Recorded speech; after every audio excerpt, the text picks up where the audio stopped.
പ്രാർത്ഥന.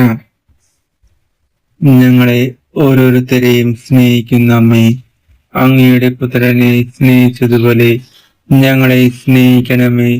പരിശുദ്ധ അമ്മേ, തമ്പുരാന്റെ അമ്മേ, പരിശുദ്ധ അമ്മയെ പോലെയും അമ്മയുടെ പുത്രനെ പോലെ വളരാനും ഉയരങ്ങളിൽ നിന്ന് ഉയരങ്ങളിലേക്ക് പറക്കാൻ ഞങ്ങൾ ആഗ്രഹിക്കുന്നു. ഉയരങ്ങളിൽ നിന്ന് ഉയരങ്ങളിലേക്ക് ലക്ഷ്യത്തിലെത്താൻ ആഗ്രഹിക്കുന്ന ഞങ്ങളുടെ കുഞ്ഞോമനങ്ങളെയും കുഞ്ഞുമക്കളെയും അങ്ങ് സഹായിക്കണമേ.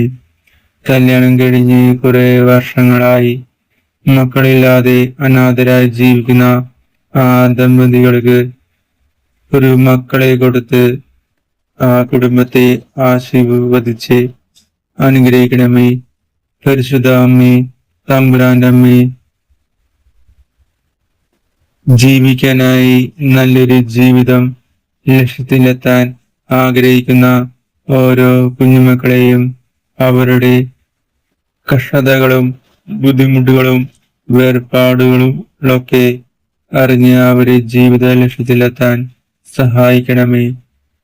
കഷ്ടത കൊണ്ട് ജീവിക്കുന്നവരിലും ദുരിതം കൊണ്ട് ദുരിതങ്ങളായി ജീവിക്കുന്ന അങ്ങയുടെ പ്രിയ സഹോദരന്മാരിലും സഹോദരിമാരിലും വർഷങ്ങളായി പലവിധ രോഗങ്ങളായി കിടക്കുന്നവരുടെ അടുത്ത് അങ്ങ് രക്ഷകനായി വന്ന് അവരെ അനുഗ്രഹിക്കണമേ.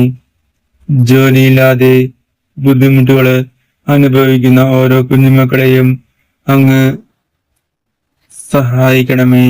അനാഥരായി ജീവിക്കുന്ന സഹോദരങ്ങളെയും സഹോദരികളെയും മക്കൾ ഇല്ലാതെ കഴിയുന്ന ഞങ്ങൾ പ്രിയപ്പെട്ട സഹോദരന്മാരെയും സഹോദരിമാരെയും അങ്ങ് രക്ഷകനായി വന്ന് അവർക്കൊരു തുണയായി വന്ന് അവരെ സഹായിക്കണമേ. ഒരു റോസാപ്പൂവ് വിരിയുന്നത് അത് ചെടിയായി വളർന്ന് അതിൻ്റെ ഒരു തണ്ടിൽ നിന്ന് മുട്ട് വിരിഞ്ഞു വന്ന് ആ മുട്ട് വിരിഞ്ഞ് വളർന്നു വന്ന്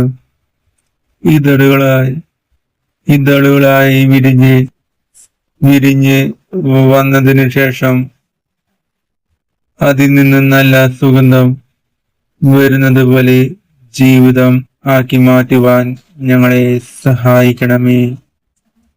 സ്വർഗസ്ഥനായ ഞങ്ങളുടെ പിതാവേ, അങ്ങയുടെ നാമം പൂജിതമാകണമേ. അങ്ങയുടെ രാജ്യം വരണമേ. അങ്ങയുടെ തിരുമനസ് സ്വർഗ്ഗത്തിലെ പോലെ ഭൂമിയിലുമാകണമേ. അന്നു വേണ്ട ആഹാരം ഇന്ന് ഞങ്ങൾക്ക് തരണമേ. ഞങ്ങളോട് തിരിച്ചുന്നവരോട് ഞങ്ങൾ ക്ഷമിച്ചതുപോലെ ഞങ്ങളുടെ തിരിഞ്ഞങ്ങളെ ക്ഷമിക്കണമേ. ഞങ്ങളെ പലാപനത്തിൽ ഉൾപ്പെടുത്തരുത്, തിന്മയിൽ നിന്ന് ഞങ്ങളെ രക്ഷിക്കണമേ. നന്മ നിറഞ്ഞ മറിയമേ, സ്വസ്തി, കർത്താവ് അങ്ങയുടെ കൂടെ സ്ത്രീകളെ അങ്ങ് അനുഗ്രഹിക്കപ്പെട്ടവളാവുന്നു.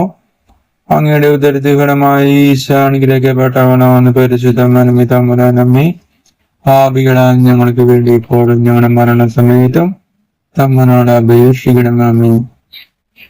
പിതാവും പുത്രനും പരിശുദ്ധാത്മാവുമായ ആദിയിലെ പോലെ ഇപ്പോഴും എന്നേക്കുമാമേ.